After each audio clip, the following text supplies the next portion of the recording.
Okay, hello everyone. Let's start with this Unit 3 of the Indian Partnership Act. Sir unit 3 का काफ़ी सीधा सीधा नाम है registration and dissolution of a firm. इसी यूनिट में से अगर पार्टनरशिप की कोई सबसे इम्पोर्टेंट यूनिट रहेगी तो वो है यूनिट 3 सर। और क्वेश्चन एंड आंसर सबसे ज़्यादा बनने के चांसेस होते हैं फ्रॉम दिस यूनिट ओनली।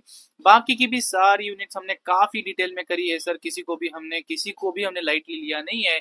लेकिन ये जो यूनिट है इसमें कुछ वाला पार्ट बहुत ज़्यादा इंपॉर्टेंट है और कुछ वाला पार्ट इतना ज़्यादा इंपॉर्टेंट नहीं है। देखते हैं क्या इंपॉर्टेंट पार्ट रहेगा क्या नहीं रहेगा और हर एक को डिटेल में डिस्कस करते हैं। सबसे पहले मैं आपको बता दूं, इस इस जो चैप्टर ये जो यूनिट है इसमें हम एक इंडियन पार्टनरशिप एक्ट वाली फर्म का रजिस्ट्रेशन प्रोसेस देखने वाले हैं और डिसोल्यूशन का प्रोसेस देखने वाले हैं। इससे ज़्यादा और इसमें कुछ भी नहीं रहेगा। तो शुरू करते हैं सर। कोई भी फर्म को रजिस्ट्रेशन करना हो तो वो मैंडेटरी है क्या, बताइए। इस फर्म मैंडेटरी है रजिस्ट्रेशन करना? जी नहीं। लेकिन आप अगर रजिस्ट्रेशन कर देते हो तो आपको कुछ बेनिफिट्स मिलेंगे, कुछ फायदे रहेंगे, कानूनी तरीके से आपको थोड़ा ज्यादा प्रोटेक्शन मिलने के चांसेस रहेंगे। इसीलिए सर रजिस्ट्रेशन ऑफ फर्म्स करना कभी भी मैंडेटरी होता है। तो चलते हैं सर। सबसे पहले सेक्शन 58 कहता है अगर आप अपनी फर्म को रजिस्टर करना चाहते हो तो आपको आपके एरिया का, आपकी जगह का रजिस्ट्रार ऑफ फर्म ढूंढना पड़ेगा, ROF। इस रजिस्ट्रार ऑफ फर्म्स को आपको ढूंढना पड़ेगा और इसको या तो पोस्ट के थ्रू, जो हम इंडियन पोस्ट का पोस्टल सर्विस यूज करते हैं सर, ऐसे पोस्ट के थ्रू, या फिर खुद जाके एक डॉक्यूमेंट में डिलीवरी अपने हाथों से डिलीवर करना पड़ेगा सर। क्या क्या डिलीवर करना पड़ेगा? आपको ये स्टेटमेंट देना पड़ेगा। ये स्टेटमेंट में आपको क्या लिखना पड़ेगा? स्टेटमेंट यानी क्या सर? एक डॉक्यूमेंट है, एक लेटर है जिसमें आप ये सारी चीजें लिख रहे हो। तो क्या करना पड़ेगा सर? आपको एक स्टेटमेंट देना पड़ेगा, इधर पोस्ट के थ्रू भेजिए या डिलीवरी करके जाइए, खुद जाके देखिए आइए। किसको सर? आपके एरिया के रजिस्ट्रार को। इसमें क्या लिखना है सर? साथ ही साथ इस स्टेटमेंट के साथ इसमें ये सारी चीजें लिखनी है, प्लस इसके साथ जो भी फी रजिस्ट्रार बोलेगा वो रजिस्ट्रार को जमा करनी है। तो इस डॉक्यूमेंट में, स्टेटमेंट में क्या लिखना है सर? सबसे पहले आपके फर्म का नाम क्या होगा, आपके फर्म का प्लेस ऑफ बिजनेस क्या होने वाला है, क्या आपके फर्म की कोई ब्रांचेस यानी कोई अदर प्लेस ऑफ बिजनेस है क्या, उसका एड्रेस बताइए। फिर हर पार्टनर का आपका डेट बताइए कब उसने ज्वाइन किया।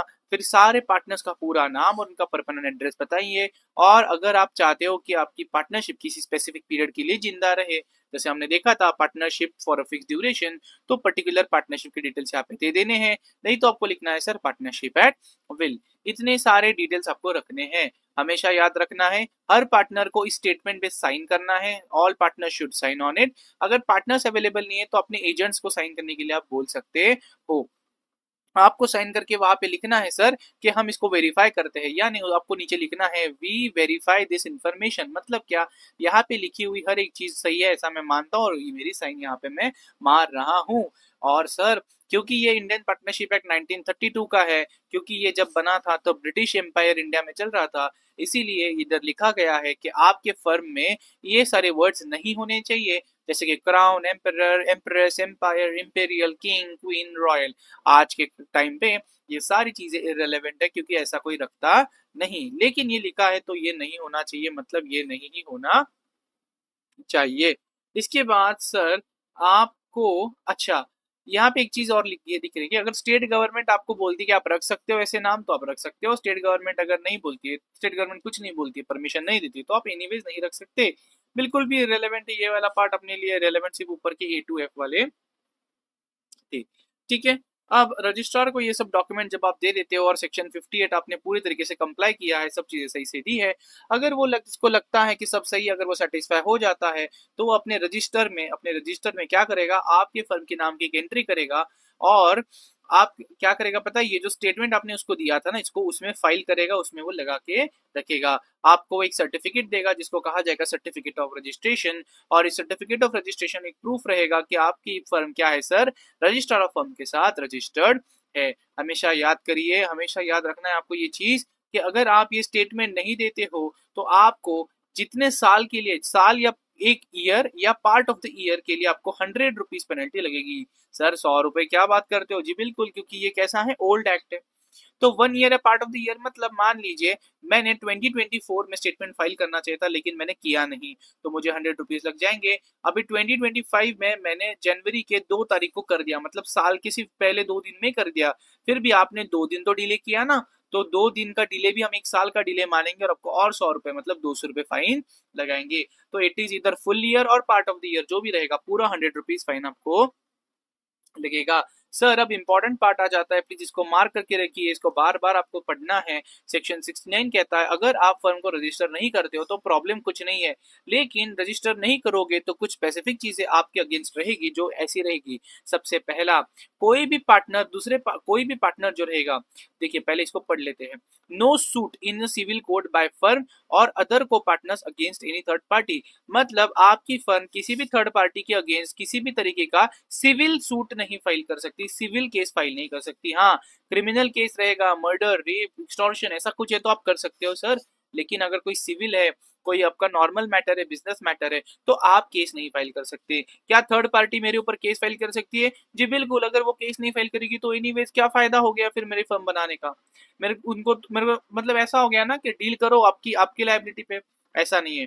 तो जी third party can sue the firm, third party के पास पूर्ण अधिकार रहेगा कि अनरजिस्टर्ड फर्म के अगेंस्ट केस दाखिल कर सके, लेकिन एक अनरजिस्टर्ड फर्म के या फिर उसके पार्टनर्स के पास, को पार्टनर्स या नहीं, मान लीजिए ए बी सी पार्टनर्स है तो एक दूसरे के हो जाते को पार्टनर्स, तो किसी के पास अधिकार नहीं रहेगा कि आप थर्ड पार्टी के अगेंस्ट क्या कर सको, केस फाइल कर सको। अंदर क्या लिखा है सर? अंदर यही लिखा है, आपको ये पूरा नहीं सिर्फ इधर पढ़ना है। और रजिस्टर्ड फर्म क्या सिर्फ सूट फाइल कर सकती है, अनरजिस्टर्ड फर्म सूट फाइल नहीं कर सकती, और हमेशा याद रखना है। चलो इसको मैं बताता हूं। दूसरी case, no relief to partners for set off of claim. इसका क्या मतलब है? देखिए मान लीजिए एक थर्ड पार्टी है मिस्टर एक्स, ठीक है, इससे फर्म को 100 रुपीज रिसीव करने हैं। क्या करने हैं सर? रिसीव करने हैं। और इसी फर्म को इस मिस्टर एक्स को 50 रुपीज पे करने हैं। तो अगर मैं नेट में देखूं तो फर्म को 50 रुपए मिलने चाहिए, रिसीव होने चाहिए। तो ये जो मैंने किया ना कि 100 रुपए आने हैं, 50 रुपए देने हैं, तो सेट ऑफ करता है, इसको कहते हैं सेट ऑफ करना। तो सर हमेशा याद रखना, ये तो हो गया फर्म के लिए, ये किसके लिए हो गया सर? फर्म के लिए। अभी सेम टू सेम केस हो जाती है। देखिए मिस्टर एक्स है, मिस्टर एक्स को मान लीजिए फर्म से 100 रुपीज लेने हैं, या फिर उल्टा कर देता हूं, मिस्टर एक्स को फर्म को 100 रुपीज देने हैं, पे करने हैं। क्या करने हैं? पे करने हैं। और ये जो फर्म है ना ए बी सी, इसका एक पार्टनर है मिस्टर सी, इस मिस्टर सी को 50 रुपीज मिस्टर एक्स को देने हैं, मिस्टर एक्स को 50 रुपीज सी को मिस्टर एक्स को देने हैं। तो नेट में मिस्टर सी क्या बोलेगा? देख मुझे तुझे 50 रुपए देने, लेकिन तुझे मेरी फर्म को 100 देने, तो एक काम कर, इसको सेट ऑफ कर दे और तू मेरी फर्म को बाद में 50 रुपए दे देना। ये सेट ऑफ का जो राइट है, ये जो बेनिफिट है पार्टनर के पास, ये नहीं रहेगा अगर तुम्हारी फर्म अनरजिस्टर्ड है सर। क्या बात करते हो? जी बिल्कुल। तो ये जो केस बताई सर, ये पॉसिबल है? ये बिल्कुल पॉसिबल है। क्यों? क्योंकि यहाँ पे फर्म को ही 100 रुपए देने, फर्म को ही 50 देने, तो फर्म तो ये सब कर सकती है, लेकिन फर्म को 100 रुपए लेने हैं, पार्टनर को 50 देने हैं, तो पार्टनर इस सेट ऑफ का बेनिफिट नहीं यूज कर सकता सर। तो इसके अंदर ज्यादा नहीं डिटेल में लिखना है, सिर्फ याद रखना है कि there is no relief to partners for set off claim. ठीक है, if third party goes to the court against the firm, then nor the firm neither the partner can claim any set off. लेकिन याद रखना, ये तभी है जब set of का जो वैल्यू है ना, वो या फिर जो केस का वैल्यू है वो 100 रुपए या उससे ज्यादा है। 100 रुपए से ज्यादा है, इफ इट इज ₹100 और मोर। उल्टा बोल रहा हूँ, सॉरी सॉरी, या मतलब ठीक है, उल्टा उल्टा एक्चुअली ना ये आई से उल्टा लिखता है, तो फिर भी मतलब ये डिलीवर करने के लिए उल्टा डिलीवर करेंगे तो बच्चे कंफ्यूज हो जाते हैं। तो देखिए ये तभी होगा, ये रिलीफ आपको तभी नहीं मिलेगा जब आप जो केस दाखिल कर रहे हो वो 100 रुपए से ज्यादा का है। मतलब सर अगर 100 रुपीज का केस रहा या 100 रुपीज से लेस का केस रहा तो चलेगा। हाँ, तो क्या उस केस में सर अनरजिस्टर्ड फर्म होके भी आप ये सेट ऑफ क्लेम कर सकते हो। देखो यहाँ पे क्या लिखा, जाने दो, नीचे वापस आएंगे तो बताऊंगा मैं वापस, समझे? तो ये आपको ये प्रॉब्लम कब आएगा पता है? जब सूट जो रहेगी, जो केस रहेगी वो 100 रुपीज से ज्यादा की रहेगी, मतलब 101 रुपीज की रहेगी, तभी आप सेट ऑफ नहीं क्लेम कर सकते। Again sir, agreed partner can not bring legal action against other partner of the firm. Agreed मतलब जिसको दुख हुआ है, अग्रीड मतलब जो पार्टनर है जो केस दाखिल करना चाहता है, तो कोई भी अग्रीड पार्टनर किसी भी दूसरे पार्टनर के अगेंस्ट केस फाइल नहीं कर सकता, लीगल एक्शन नहीं ला सकता। सर क्यों? क्योंकि आपकी फर्म अनरजिस्टर्ड है। क्या है सर? अनरजिस्टर्ड है। तो देखिए, a partner of N unregistered firm is precluded, मतलब इसे रोका गया है from bringing legal action, case दाखिल करने से अगेंस्ट द फर्म, फर्म के अगेंस्ट भी आप केस नहीं फाइल कर सकते, या किसी भी अदर पर्सन जो इसमें पार्टनर है उसके अगेंस्ट केस दाखिल आप नहीं कर सकते। ऊपर हमने देखा आप थर्ड पार्टी के अगेंस्ट भी नहीं कर सकते, और नीचे थर्ड में हम देख रहे हैं कि आप फर्म या पार्टनर के अगेंस्ट भी नहीं कर सकते। लेकिन अगर आपके फर्म का डिसोल्यूशन के लिए ये चाहता है कि डिसोल्यूशन हो, अगर ये चाहता है फर्म डिसॉल्व की जाए, तो उसके लिए ये केस दाखिल कर सकता है। A person may sue for dissolution of the firm और फॉर अकाउंट्स, मुझे बुक्स ऑफ अकाउंट्स दिखाइए, या फिर मैं छोड़ के जा रहा हूं तो मुझे मेरा शेयर चुपचाप पे कर दीजिए, इसके लिए आप केस दाखिल कर सकते हो sir, even when firm unregistered है। तो इस पे ना कभी केस स्टडी नहीं बनता, इस पे हमेशा आता है डायरेक्ट क्वेश्चन, पूछेंगे बताइए रजिस्ट्रेशन नहीं किया तो क्या इंपैक्ट आएगा, तो आपको यहाँ पे हेडिंग लिखने बहुत मैंडेटरी है, अंदर का कंटेंट आप कैसे लिखते हो ये आपके स्किल्स के ऊपर है, उसके ज्यादा मार्क्स नहीं होंगे सर। आगे मैंने क्या बोला, थर्ड पार्टी फर्म को सू कर सकती है, थर्ड पार्टी फर्म के ऊपर केस दाखिल कर सकती है, लेकिन इसके कुछ एक्सेप्शन है जो मुझे लगते हैं इस अटेम्प्ट के लिए काफी इंपॉर्टेंट बनेंगे। सर एक फर्म जो है ना, उसके नॉन रजिस्ट्रेशन से क्या इंपैक्ट नहीं होता है, मतलब फर्म अनरजिस्टर्ड है तो भी ये सारी चीजें हमेशा रहेंगी। कौन सी? सबसे पहली चीज सर, थर्ड पार्टी जो रहेंगे, कस्टमर लोग कभी भी केस दाखिल कर सकते हैं फर्म या किसी पार्टनर के ऊपर, उसके ऊपर कोई लिमिटेशन नहीं है। दूसरा, अगर फर्म डिसोल्यूशन, अगर कोई पार्टनर चाहता है कि फर्म बंद कर दे, तो उसकी डिसोल्यूशन के लिए केस दाखिल कर सकता है। अगर कोई पार्टनर चाहता है कि जो फर्म डिसॉल्व हो रही है उसका सेटलमेंट ऑफ अकाउंट्स और उसको उसका शेयर पे किया जाए, तो उसके लिए वो केस दाखिल कर सकता है, बुक्स ऑफ अकाउंट्स मांग सकता है, या फिर अगर वो जो प्रॉपर्टी है डिसॉल्व फर्म की उसमें अपना शेयर मांग रहा है, तो उसके रियलाइजेशन के लिए भी वो क्या कर सकता है सर, केस दाखिल कर सकता है। अगर कोई पार्टनर इंसॉल्वेंट हो जाता है, तो उसका जो लिक्विडेटर रहेगा सर, लिक्विडेटर कौन? लिक्विडेटर, इसको कहते हैं ऑफिशियल असाइनीज या फिर रिसीवर ऑफ कोर्ट। ये क्या कर सकता है, ये इंसॉल्वेंट प्रॉपर्टी, इंसॉल्वेंट पार्टनर की जो प्रॉपर्टी है ना, जो एक फर्म के पास पड़ी हुई है, इंसॉल्वेंट प्रॉपर्टी, इंसॉल्वेंट पार्टनर है जो इंसॉल्वेंट हो गया, जिसकी लायबिलिटीज उसके एसेट से ज्यादा है, और उसका कोई एसेट मान लीजिए फर्म के पास पड़ा हुआ है, तो भले ही फर्म अनरजिस्टर्ड है सर, ये ऑफिशियल असाइनी या रिसीवर ऑफ कोर्ट यानी कि लिक्विडेटर ये प्रॉपर्टी रिलीज करा सकता है, इसके लिए केस दाखिल कर सकता है, इसके ऊपर भी कोई लिमिटेशन नहीं है सर। और अगर कोई केस है जो 100 रुपए या उससे कम की है, कितने? 100 रुपीज या उसके कम की है, तो उस केस में आप सेट ऑफ के लिए क्लेम बिल्कुल डाल सकते हो, आप केस कर सकते हो, उसमें कोई प्रॉब्लम नहीं है। और लास्ट है, अगर कोई पार्टनर डेथ हो जाती है, डिसीज हो जाता है, तो उसके लीगल रिप्रेजेंटेटिव्स यानी बच्चे छोड़ के कोई और, या फिर लीगल हेयर्स मतलब उसके बच्चे क्या कर सकते हैं सर, बुक्स ऑफ अकाउंट्स मांग सकते हैं फर्म से, या फिर अपने पापा का शेयर मांग सकते हैं फर्म से, इसके लिए वो केस दाखिल कर सकते हैं। और इवन व्हेन फर्म अनरजिस्टर्ड है, इस चीज पे कोई इंपैक्ट नहीं रहेगा। अब चीज आएगी यहाँ पे, एक केस आपको बता देता हूं फिर हम इसको आगे पढ़ेंगे, ठीक है।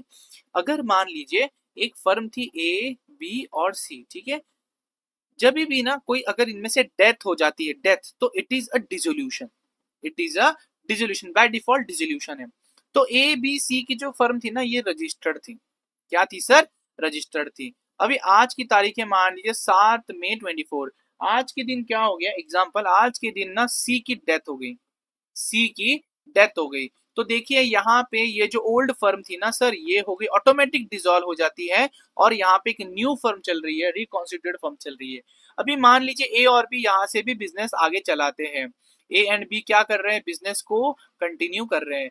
तो इस केस में ना देखो, यहाँ पे जो ओल्ड फर्म थी वो डिसॉल्व हो चुकी है और वो रजिस्टर्ड थी, अभी जो नई अब जो चल रही है वो न्यू फर्म है, रिकॉन्स्टिट्यूटेड फर्म है, और ये फर्म इन्होंने रजिस्टर नहीं कराई है सर, मतलब ये अनरजिस्टर्ड फर्म है।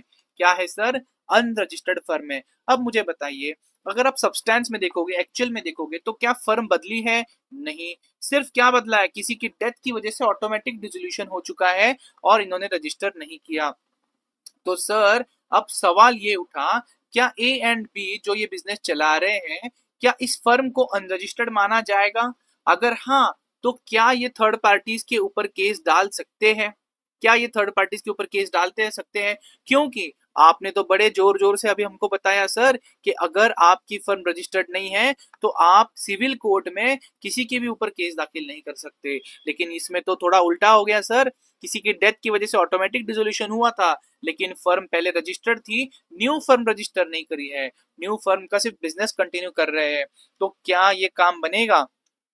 तो जी कोर्ट कहेगा कि अगर ओल्ड फर्म रजिस्टर्ड थी, न्यू फर्म अनरजिस्टर्ड है, मतलब आपने रजिस्ट्रेशन नहीं किया, और न्यू फर्म में जितने भी पार्टनर्स है सबके सबके नेम किसमें है? रजिस्ट्रार ऑफ फर्म्स के पास ये नेम रजिस्टर्ड एज पार्टनर्स। तो आप even when new firm unregistered दिखती है, आप थर्ड पार्टी के ऊपर केस दाखिल कर सकते हो, पूर्ण अधिकार आपको दिया जाएगा। लेकिन और अगर ओल्ड फर्म अनरजिस्टर्ड थी तो ये केस बनेगा ही नहीं। मान लीजिए ओल्ड फर्म रजिस्टर्ड थी, सब सही था, सब सही है, ओल्ड फर्म रजिस्टर्ड थी, न्यू फर्म अनरजिस्टर्ड है, लेकिन इन लोगों ने क्या किया, ए एंड बी में इन्होंने एक डी नाम का पार्टनर ऐड कर लिया। अब बताइए, फर्म रजिस्टर्ड नहीं है, इसकी न्यू फर्म अनरजिस्टर्ड है, तो name of registrar of firm में न्यू पार्टनर डी का तो नाम है नहीं सर। तो क्या अब ये चीज कर सकते हो आप? नहीं। फिर आप थर्ड पार्टीज पे केस नहीं दाखिल कर सकते हो, क्योंकि एक कोई तो पार्टनर जिसका नाम नहीं है। तो समझ गए आप, तीन कंडीशन है, पुरानी फर्म रजिस्टर्ड होनी चाहिए, न्यू फर्म इसलिए अनरजिस्टर्ड है क्योंकि पहले तो किसी की डेथ हो गई इसलिए वो डिसॉल्व हो गई और आपने उसको वापस रजिस्टर नहीं कराया, और जितने भी पार्टनर्स है ना आपके पास वो सबके सबके नाम रजिस्टर ऑफ फर्म्स में है, तो आप फिर भी केस दाखिल कर सकते हो। तो देखिए सर, हाँ कहाँ पे गया, ए एंड कंपनी एक रजिस्टर्ड पार्टनरशिप है 2017 से, एबीसी पार्टनर से, ए मर जाता है 2019 में, 2018 में, और 2019 से बी एंड सी अपना बिजनेस शुरू करते, सॉरी 2018 में ए मर जाता है, बिजनेस शुरू है, 2019 में बी एंड सी बचे हुए पार्टनर्स एक्स के ऊपर केस दाखिल करते थर्ड पार्टी के ऊपर, और नई फर्म का तो कोई रजिस्ट्रेशन लिया नहीं, अब क्या करेंगे? तो यहाँ पे ये कहेंगे सर, अगर कोई रजिस्टर्ड फर्म है जिसका बिजनेस आप किसी की डेथ की वजह से डिसोल्यूशन हो चुका है लेकिन फिर भी आप उसको उसके बाद भी कैरी आउट कर रहे हो, तो आप थर्ड पार्टीज के ऊपर केस दाखिल कर सकते हो सर, अगर अगर अगर अगर जितने भी पार्टनर्स हैं उनके नाम रजिस्टर ऑफ फर्म्स में लिखित है। ठीक है, लेकिन लेकिन देखिए दो ही कंडीशंस इसमें फुलफिल होनी चाहिए। पहला, सूट जो है ना वो उस फर्म ने करना चाहिए जो ओरिजिनली ओल्ड नेम में रजिस्टर्ड थी, न्यू में नहीं है। दूसरा, जितने भी पार्टनर्स है ना वो सबके सबके नाम रजिस्टर ऑफ फर्म्स में होने चाहिए। तो देखिए, अगर इसी एग्जांपल में मान लीजिए उन्होंने किसी डी को ले लिया होता है एज न्यू पार्टनर और रजिस्ट्रेशन तो करा नहीं है न्यू फर्म का, तो क्या इसमें ये चीज होती? नहीं सर, क्योंकि डी का नाम नहीं है तो फर्म कैन नॉट सू। अगर ये क्लियर है तो इस चैप्टर की सबसे इंपॉर्टेंट केस स्टडी यहीं पे कवर हो गई है, चांसेस है यही से क्वेश्चन बन सकता है। अभी आएंगे सर हम डिसोल्यूशन ऑफ फर्म में, ऊपर का नहीं सीधा यहाँ पे आना है। डिसोल्यूशन ऑफ फर्म का मतलब ऐसा होता है दोस्तों, डिसोल्यूशन ऑफ फर्म का मतलब ऐसा होता है, एक मिनट, आई गेस ये चल नहीं रहा, क्या हो गया मालिक, क्यों नहीं चल रहा? ओके, डिसोल्यूशन ऑफ फर्म का मतलब होता है सर, आप अपना पूरा बिजनेस बंद कर रहे हो, जितने भी बैलेंस शीट में असेट्स हैं इनको सेल कर दो, जो पैसे आएंगे उसमें से लायबिलिटीज को मिटा दो, और जो भी सरप्लस पैसा बचेगा ये पार्टनर्स में बांट दो सर। लेकिन सर ये कब होता है? जब आप बिजनेस बंद करते हो। दूसरा होता है ए बी सी तीनों पार्टनर है, सी चला गया, तो इनके बीच में जो अग्रीमेंट थी ना पार्टनरशिप की ये खत्म हो गई, तो नई अग्रीमेंट बनाएंगे अब ए और बी के बीच में। अगर नहीं बनाएंगे तो ऑटोमेटिक बन जाएगी इम्प्लाइड वे से, क्योंकि वो बिजनेस तो कंटिन्यू कर रहे हैं। मान लीजिए सी नहीं जाता है, ए बी सी पार्टनर से अब डी ऐड हो जाता है, तो अगेन ए बी सी की अग्रीमेंट खत्म हो गई, अब नहीं बनानी पड़ेगी ए बी सी डी के बीच में। तो इसको कहते हैं सर पार्टनरशिप डिसॉल्व हो जाती है, इसको कहा जाता है डिसोल्यूशन ऑफ फर्म, मतलब बिजनेस बंद पड़ जाता है। इसको कहते हैं डिसोल्यूशन ऑफ पार्टनरशिप, मतलब सिर्फ पार्टनरशिप का रिलेशन खत्म हो गया सर, इससे बिजनेस पे कुछ इंपैक्ट नहीं होता। तो देखिए, फर्म वर्सेस पार्टनरशिप के डिसोल्यूशन, फर्म का डिसोल्यूशन मतलब बिजनेस बंद कर देना, पार्टनरशिप का डिसोल्यूशन मतलब क्या सर? सिर्फ फर्म का रिकॉन्स्टिट्यूशन होता है, जो रिलेशनशिप है बिटवीन पार्टनर्स ये खत्म हो जाता है। जब फर्म डिसॉल्व हो जाती है सर, तो आप क्या करते हो? असेट्स को रियलाइज करते हो और लायबिलिटीज को सेटल कर देते हो। इसमें ऐसा कुछ नहीं होता सर, सिर्फ एडमिशन या रिटायरमेंट टाइम के आप क्या करते थे? कौन सा अकाउंट बनाते थे? रीवैल्यूएशन अकाउंट, याद है? असेट्स को रिवैल्यू करना, लायबिलिटीज को रिवैल्यू करना। तो इसमें सिर्फ आपको क्या करना पड़ेगा? Revaluation of assets and liabilities. Firm को डिसॉल्व करने के लिए कोर्ट की ऑर्डर आ सकती है, नहीं भी आ सकती, आपकी मर्जी से भी आप फर्म डिसॉल्व कर सकते हो, कोर्ट के ऑर्डर से भी कर सकते हो। पार्टनरशिप के लिए कभी भी कोर्ट कोई ऑर्डर देता नहीं, ये तो हमेशा ऑटोमेटिक होता है, कोई आ गया, कोई चला गया, कोई डेथ हो गई। याद रखना है, अगर आप फर्म डिसॉल्व कर रहे हो तो मैंडेटरी है कि पार्टनरशिप भी ऑटोमेटिक डिसॉल्व हो जाएगी, क्योंकि इसी यही तो बेसिस है फर्म का। ऑटोमेटिकली क्या होगा सर, अगर आप फर्म डिसॉल्व कर रहे हो तो ऑटोमेटिकली पार्टनरशिप भी डिसॉल्व हो जाएगी। लेकिन पार्टनरशिप डिसॉल्व हो जाती है तो क्या फर्म डिसॉल्व होती है, बिजनेस बंद होता है? बिल्कुल नहीं। डिसोल्यूशन ऑफ फर्म में आप one and full and final time अपने बुक्स अकाउंट्स क्लोज कर देते हो। पार्टनरशिप में आप ऐसा कुछ नहीं करते हो sir, there is no final closure of books of accounts. ठीक है, अब हम पढ़ेंगे सर एक फर्म को कैसे डिसॉल्व किया जाता है। जब जब without order of the court, मतलब कब, अपने मन से आप कब कर सकते हो, सबसे पहले डिसोल्यूशन पे अग्रीमेंट, मतलब सारे पार्टनर्स अपने आप में एक अग्रीमेंट बनाएंगे कि हम फर्म को बंद करना चाहते हैं, और आप अपने फर्म को डिसॉल्व कर दीजिए, असेट्स बेच दीजिए, लायबिलिटी छोड़ दीजिए। दूसरा, कंपल्सरी डिसोल्यूशन, मतलब क्या, जितने भी पार्टनर्स है ए बी सी डी, इसमें से सारे के पार्टनर्स, या तो सारे के सारे पार्टनर्स इंसॉल्वेंट हो गए, या सारे के सारों की डेथ हो गई, या सारों की नहीं लेकिन कोई भी तीन लोग इंसॉल्वेंट हो गए, कोई तीन लोग की डेथ हो गई। तो देखो यहाँ पे क्या हो गया, अगर तीन लोगों मतलब मेजोरिटी, एक छोड़ के सब के सब इंसॉल्वेंट, एक छोड़ के सबके सबकी डेथ भी हो गई, तो भी अग्रीमेंट रहेगी नहीं, क्योंकि टू पार्टीज बचे ही नहीं। और अगर सबके सब इंसॉल्वेंट, सबके सबकी डेथ हो गई, तो भी रहेगी नहीं। तो सबसे पहले सर एक फर्म कंपल्सरी डिसॉल्व की जाएगी जब सारे के सारे पार्टनर्स इंसॉल्वेंट डिक्लेयर किए जाएंगे, या फिर कोई एक रहेगा सॉल्वेंट, बाकी सबके सब इंसॉल्वेंट हो जाएंगे। दूसरा, अगर कोई कानून आ जाता है जिसकी वजह से जो आप बिजनेस कर रहे हो वो अनलॉफुल इलीगल हो गया, मान लीजिए आप गुटखा और विमल का बिजनेस कर रहे थे, महाराष्ट्र गवर्नमेंट ने आज से ऑर्डर लाया गुटखा का बिजनेस इलीगल है, गुजरात में आप लीकर का कर रहे थे, गुजरात में ऑर्डर आया लीकर का बिजनेस इलीगल है, तो उस दिन से ऑटोमेटिक आपका फर्म डिसॉल्व हो जाएगा सर। लेकिन अगर आप मल्टीपल एडवेंचर्स, मल्टीपल बिजनेस कर रहे हो, लीकर, गुटखा एंड कंस्ट्रक्शन, तो लीकर का इलीगल हो गया सर, तो सिर्फ उतना बंद होगा, डिसोल्यूशन ऑफ फर्म नहीं होगा। गुटखा बैन हो गया सर, सिर्फ गुटखा का बिजनेस आपका बंद होगा, बिजनेस बंद नहीं होगा, क्योंकि एक तो बिजनेस बचा है ना जो लीगल है। तो अगर एक भी बिजनेस आपका लीगल बच जाता है तो आपको डिसोल्यूशन ऑफ फर्म नहीं करना पड़ेगा, लेकिन अगर आपके सारे बिजनेसेस इलीगल जाहिर हो जाते हैं तो आपको बिजनेस बंद, डिसोल्यूशन ऑफ फर्म करना पड़ेगा। कंटिजेंसीज, कुछ ऐसा अनसर्टन इवेंट हो जाता है, जैसे कि मान लीजिए अगर आपने फिक्स टर्म के लिए बनाई थी आपकी पार्टनरशिप, अगले 5 साल के लिए बनाई थी, 5 साल खत्म होने पर ऑटोमेटिक डिसोल्यूशन ऑफ फर्म हो जाएगा सर। दूसरा, आपने पार्टनरशिप बनाई थी मान लीजिए कोई स्पेसिफिक बिल्डिंग बनाने के लिए, जिस स्पेसिफिक एडवेंचर जिसको हम कहते हैं, जैसे ही एडवेंचर, जैसे ही बिजनेस, जैसी बिल्डिंग कंप्लीट हो जाएगी, आपका ऑटोमेटिक डिसोल्यूशन ऑफ फर्म हो जाएगा सर। अगर पार्टनर की डेथ हो जाती है, कंपल्सरीली डिसोल्यूशन ऑफ फर्म हो जाएगा। अगर कोई पार्टनर इंसॉल्वेंट डिक्लेयर हो जाता है तो ऑटोमेटिक डिसोल्यूशन ऑफ फर्म हो जाएगा। ये दिया के दे के रखा है सर, ये दे के रखा है यहाँ पे, ये मेरे मन से मैं नहीं बता रहा हूँ। अगर पार्टनरशिप एट विल है, मतलब कोई लाइफ हमने डिसाइड नहीं करी, जब तक हम चाहेंगे तब तक इस बिजनेस को शुरू रखेंगे, तो सर इस केस में आपने क्या करना है, कोई भी एक पार्टनर ने नोटिस देनी है, राइटिंग में बात करके, मुंह से, कॉल करके, मेल से नहीं चलेगा सर, राइटिंग में नोटिस देनी है सारे पार्टनर्स को कि वो इस फर्म को डिसॉल्व कराना चाहता है। और हमेशा याद रखिए, नोटिस में वो जो दिन मेंशन करेगा, मान लीजिए 7 में 24 को मैं चाहता हूँ फर्म डिसॉल्व हो जाए, तो फर्म उस दिन डिसॉल्व हो जाएगी। अगर डेट मेंशनड है नोटिस पे तो firm is dissolve from that date, और अगर डेट नोटिस में कोई भी डेट मेंशन नहीं है तो जिस दिन ये नोटिस कम्युनिकेट होगी, जिस दिन ये नोटिस सब पार्टनर्स को मिलेगी, उस दिन फर्म क्या हो जाएगी सर, डिसॉल्व हो जाएगी। अब आता है, इसको मार्क करिए, काफी इंपॉर्टेंट है सर, कोर्ट कब कब हमारे पार्टनरशिप को डिसॉल्व कर सकता है, जब एक पार्टनर जो स्लीपिंग पार्टनर नहीं है, स्लीपिंग पार्टनर मरे अपने को क्या फर्क पड़ता है, स्लीपिंग पार्टनर पागल हो गया फर्क नहीं पड़ता, लेकिन अगर एक्टिव पार्टनर, एक वर्किंग पार्टनर अगर पागल हो जाता है, अनसाउंड माइंड का हो जाता है, तो कोर्ट क्या कर सकता है, कोर्ट उस फर्म को डिसॉल्व कर सकता है। और कोर्ट क्या बोल सकता है, देखिए हमेशा याद रखना है, डिसोल्यूशन बाय कोर्ट में कोर्ट को कैसे समझेगा कि इस फर्म को डिसॉल्व करना है, कोई तो एक पार्टनर रहेगा जो एप्लीकेशन देगा कोर्ट को कि सर ये फर्म डिसॉल्व कर दीजिए।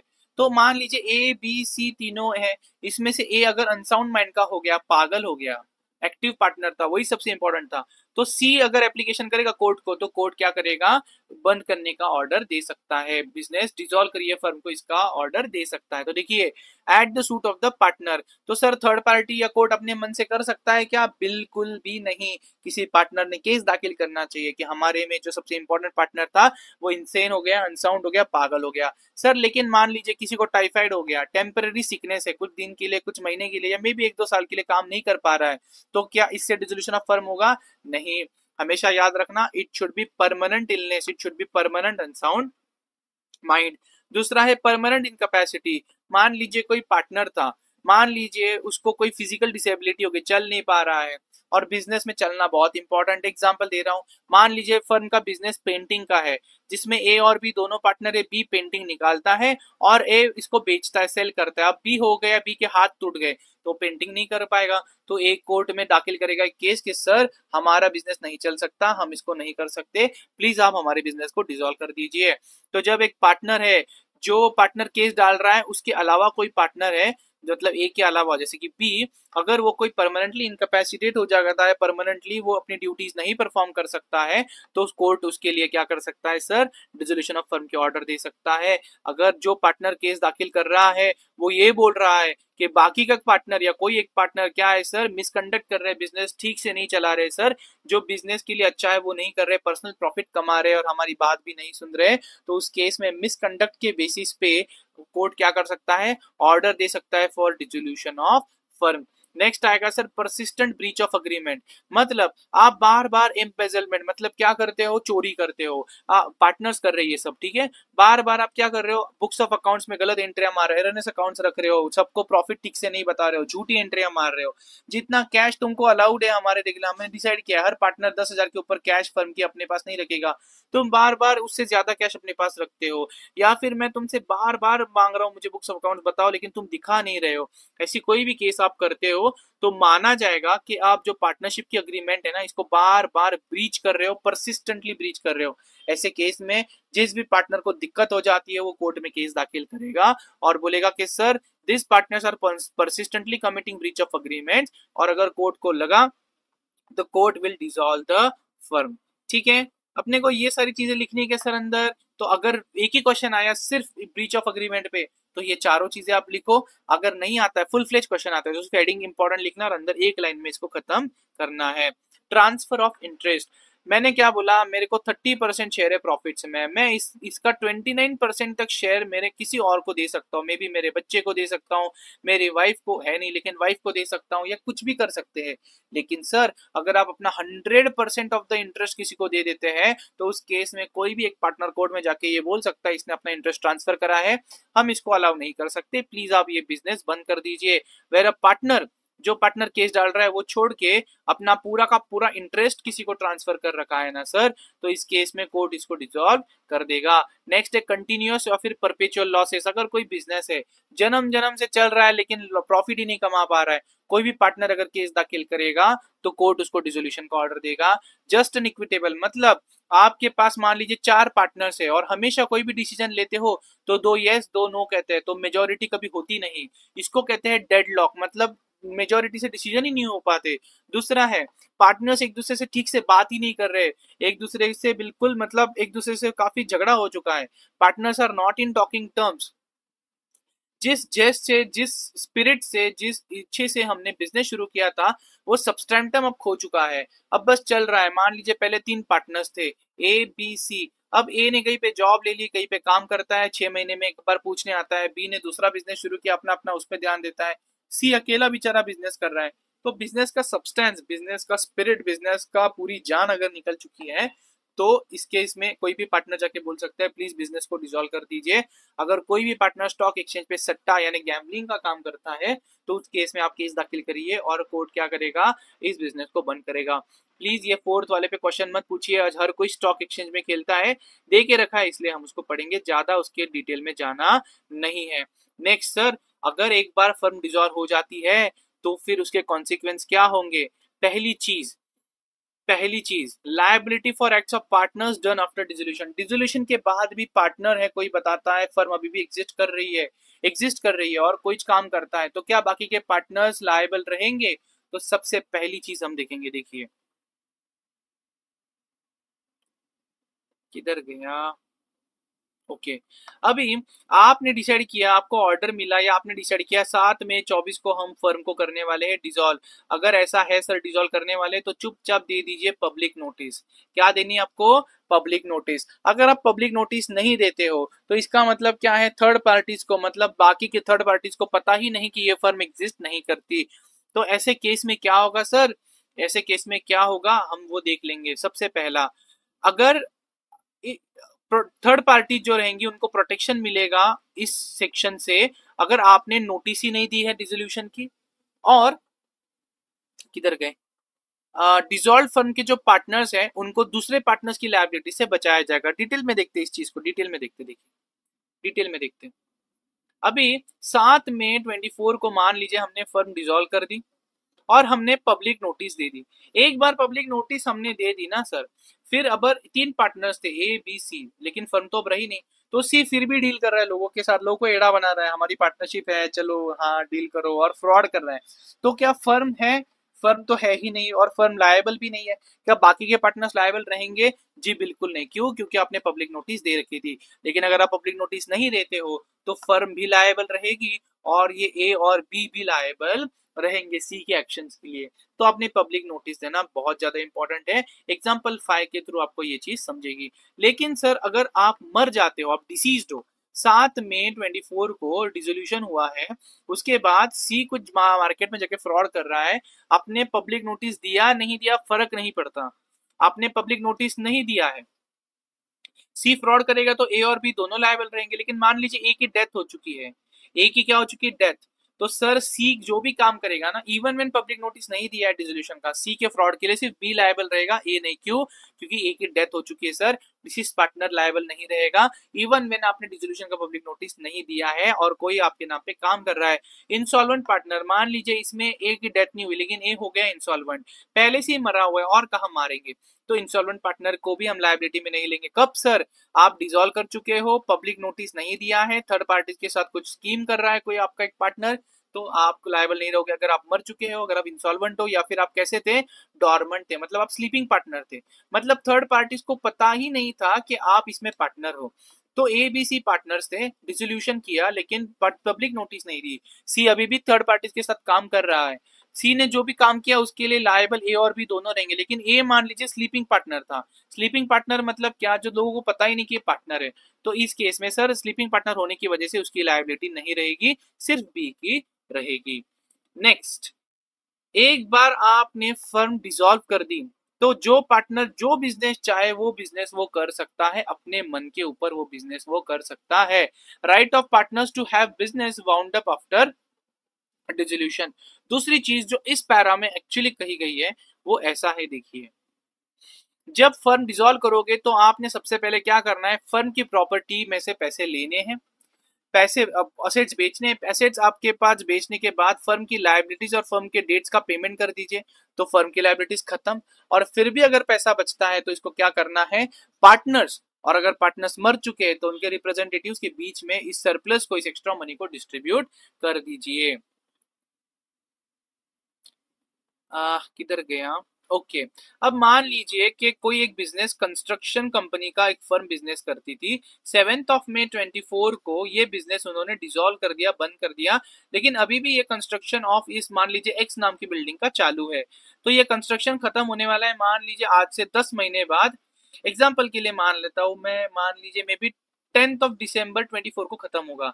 तो भले ही फर्म डिसॉल्व हो गई सर, इस डिसोल्यूशन के बाद भी जो काम डिसोल्यूशन के पहले शुरू किया और डिसोल्यूशन के दिन अनफिनिश्ड है, इनकम्प्लीट है और आगे ये चलने वाला है, उस काम के लिए सारे पार्टनर्स और पूरी पार्टनरशिप की लायबिलिटीज तब तक चलेगी जब तक ये काम कंप्लीट नहीं होता है।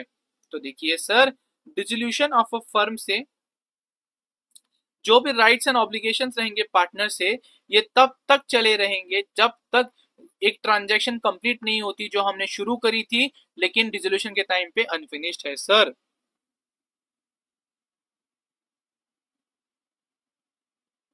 अगेन सर, लेकिन अगर आप एडजुडिकेटेड इंसॉल्वेंट हो तो उस केस में आपकी लायबिलिटी नहीं रहेगी, वो अनफिनिश्ड कॉन्ट्रैक्ट के केस में भी। फिलहाल के लिए बाकी का उसमें से नहीं करना है। Mode of settlement, mode of settlement का मतलब होता है सर कि किधर गया, आप जब असेट्स बेचोगे पार्टनरशिप के डिसोल्यूशन के वक्त, तो जो पैसा आपके पास आएगा, जो मनी आपके पास आएगा, इसको कैसे यूज करना है। तो सबसे पहले सर आप क्या कीजिए, आपके जो लॉसेस है ना, लॉसेस, इसको आप सेट ऑफ कर दीजिए, आपके लॉसेस कम कर दीजिए। पहले मैं आपको बताता हूं, ठीक है, पहले हम पढ़ते हैं। Losses including deficiencies of capital shall be paid first out of profits, next out of capital, and lastly if necessary by the partners individually in the proportions in which they were entitled to share profits। मतलब मैंने firm के जो assets है, firm के assets है, हमने बेचे, हमको पैसे मिले 100, और फर्म की लायबिलिटीज मान लीजिए 300 रुपए है। तो सर कितना डेफिसिट, कितना लॉस पड़ा है अपने पास, 200 रुपए का। तो ये 200 रुपए का नुकसान कैसे भरपाई करेंगे सर, सबसे पहले हम क्या करेंगे सर, अगर फर्म के पास कुछ प्रॉफिट पड़ा है तो उसमें से ये पैसा रिकवर करेंगे। मान लीजिए फर्म के पास 50 रुपए प्रॉफिट पड़ा है, तो 50 रुपए वहां से ले लीजिए। फिर भी 150 रुपए कम पड़ रहे हैं, तो इनका कैपिटल कितना पड़ा है सर, मान लीजिए इनका कैपिटल 100 रुपए पड़ा है, तो 100 रुपए इनका कैपिटल ले लीजिए। अब वापस अपने को 50 रुपए कम पड़ते हैं, तो पार्टनर्स क्या करेंगे, प्रॉफिट शेयरिंग रेशियो में ये 50 रुपए लेके आएंगे अपने जेब से, और फिर इस 200 रुपए को हम नील करेंगे, लॉसेस सेट ऑफ कर देंगे। देखो सर, ये 50 रुपए लेके आना ही तो अनलिमिटेड लायबिलिटी थी कि आप आपके घर से पैसा लेके आए। लेकिन दूसरा केस होता है कि आपने जो असेट्स बेचे, मान लीजिए वो अपने 500 रुपए में बेचे और 300 रुपए की लायबिलिटीज थी, तो आपके पास इस केस में आपको लॉसेस नहीं है सर, इस केस में क्या है, आपके पास सरप्लस है, आपके पास उल्टा 200 रुपए बचे। तो हमेशा याद करना, जब भी असेट्स बेचोगे, सबसे पहले फर्म की थर्ड पार्टीज की, जैसे बैंक वगैरह से लोन लिया है, उसको पे कर दीजिए, मतलब ये 300 रुपए पे कर दीजिए। इसके बाद जो भी पार्टनर है उसने अगर आपको कुछ लोन दिया रहेगा, फर्म को लोन दिया रहेगा, तो इसको लोन, वो इसका लोन रीपे कर दीजिए। अगर मैं यहाँ पे बैलेंस शीट ड्रॉ करता हूं, फिर आपको ये चीज बहुत अच्छे से समझी। ये असेट्स है, ये लायबिलिटीज में सबसे पहले आ जाता है कैपिटल। मान लीजिए मेरा ए का कैपिटल है 50 रुपए, बी का कैपिटल है 50 रुपए। फिर लोन, एक आता है, ए ने लोन दिया, बैंक ने लोन दिया था, बैंक लोन 100 रुपए का। फिर लोन दिया है मान लीजिए ए ने 30 रुपए, ठीक है। तो पहले मैं इन इन लोगों को पैसे दूंगा, थर्ड पार्टीज को पैसे दूंगा। फिर what is due to him from capital, from capital मतलब कैपिटल नहीं रीपे करेंगे, उसने अपना पैसा दिया था 30 रुपए, लोन के तहत दिया था। It is as good as कि उसने कैपिटल लगाया लेकिन लोन के फॉर्म में दिया था। तो जो आपने असेट्स बेच के 1000 रुपए कमाया, उसमें से पहले 100 रुपए बैंक को, थर्ड पार्टीज को दे दो।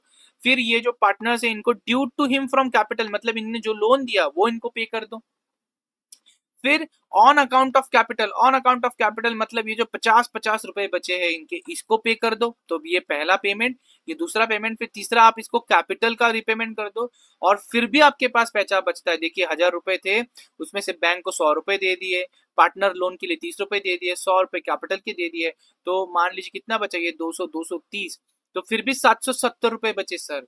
तो इसको क्या करोगे आप, उनके प्रॉफिट शेयरिंग रेशियो में उनको डिवाइड कर दोगे, उनको वापस दे दोगे। ये एग्जांपल प्लीज मत पढ़िए, ये एग्जांपल उल्टा लिखा है, ये असेट्स नहीं, ये होना चाहिए लायबिलिटीज। तो देखिए एक्स एंड वाई पार्टनर्स थे जो इक्वली प्रॉफिट शेयरिंग करते थे। 6,60,000 उनका कैपिटल था एक्स का, और वाई का 40,000, तो टोटल कैपिटल कितना होगा, 660 प्लस 40, 7 लाख का। 2 लाख की लायबिलिटीज थी, तो 2 लाख की लायबिलिटीज अगर आप माइनस कर दोगे, तो जो 5 लाख रुपए बचेगा फर्म का, आप क्या करोगे, वाई और एक्स की स्टेट में, एक्स की स्टेट क्यों बोला है, क्योंकि एक्स मर चुका है, तो वाई और एक्स की स्टेट में अब इसको इक्वली बांट दोगे, 2.5 लाख आपको बांट देना है। ओके, अब याद रखना, क्योंकि ये केस में एक्स का कैपिटल ज्यादा था, वाई का कम था, फिर भी हमने बचा हुआ पैसा इक्वली बांट दिया, तो देखो एक्स का नुकसान हो गया। ये क्यों हुआ, क्योंकि पार्टनरशिप डीड में ऐसा बताया नहीं था कि डिसोल्यूशन के वक्त अगर कुछ सरप्लस बचेगा तो वो प्रॉफिट शेयरिंग रेशो या फिर कैपिटल कंट्रीब्यूशन के रेशो में बटेगा, कुछ नहीं लिखा था, इसलिए इक्वली बांट दिया। समझे, वो इस लाइन में वो बताना चाहेगा, तो सिर्फ एक लाइन में इसको लिखना है कि अगर कुछ नहीं लिखा तो इक्वली बांटेंगे, कुछ लिखा है तो उसी रेशियो में बांटेंगे। एंड में आ जाता है sir payment of firm debts and of separate debts. ये कहना चाहता है कि आप जब फर्म के असेट्स बेचते हो तो सबसे पहले ये जो फर्म है इसके जो असेट्स है सर, ये अब जब सेल करोगे तो सबसे पहले फर्म की लायबिलिटी सेट ऑफ करिए, और फर्म की लायबिलिटी सेट ऑफ करने के बाद जो पार्टनर्स है उनको पैसा देना है। समझे? या फिर इसको मैं और डिटेल में एक्सप्लेन कराना चाहता हूँ, वैसे ये पेपर में आता नहीं, लेकिन फिर भी मैं आपको एक्सप्लेन कराना चाहता हूँ। देखिए, एक है फर्म है और ये फर्म का पार्टनर ए और बी है। मिस्टर एक्स को फर्म से 100 रुपए लेने हैं और ए बी से 200 रुपए लेने हैं। अब जब फर्म के आप असेट्स बेचोगे, तो असेट्स मान लीजिए मैंने 500 के बेचे, तो पहले आपने फर्म की लायबिलिटी सेट ऑफ करनी है। फर्म के लिए पैसे देने हैं एक्स को, और ये वाई लेता हूं, मान लीजिए ए बी को वाई को पैसा पे करना है। और अगर बैलेंस बचता है तो यहाँ पे 400 रुपए बच गए, तो इसमें से 200 रुपए पार्टनर्स की लायबिलिटीज के लिए यूज कर लीजिए। वैसे ही सर उल्टा है, मान लीजिए फर्म के असेट्स कुछ थे ही नहीं, तो हमने क्या करी, पार्टनर की खुद की पर्सनल प्रॉपर्टी बेची। तो अगर आप पार्टनर की पर्सनल प्रॉपर्टी बेचोगे, मान लीजिए ये पार्टनर की पर्सनल प्रॉपर्टी है, असेट है, मान लीजिए 200 रुपए, 300 रुपए, तो सर इससे पहले उनके पर्सनल डेट सेट ऑफ कीजिए 200 रुपए के, और अगर पैसा बचा 100 रुपए तो फर्म के आपको सेट ऑफ करने हैं। आसान है, एक लाइन में बताता हूं। फर्म के असेट बेचते हो तो पहले फर्म की लायबिलिटी सेट ऑफ करो, फिर पार्टनर्स की। अगर आप पार्टनर्स के पर्सनल असेट बेचते हो तो पहले पार्टनर्स की पर्सनल लायबिलिटी सेट ऑफ करो, फिर फर्म की। ये इधर उन्होंने कहा है। और इसके साथ हमने यूनिट 3 जो है वो भी खत्म किया, काफी आसानी से और काफी डिटेल में सर।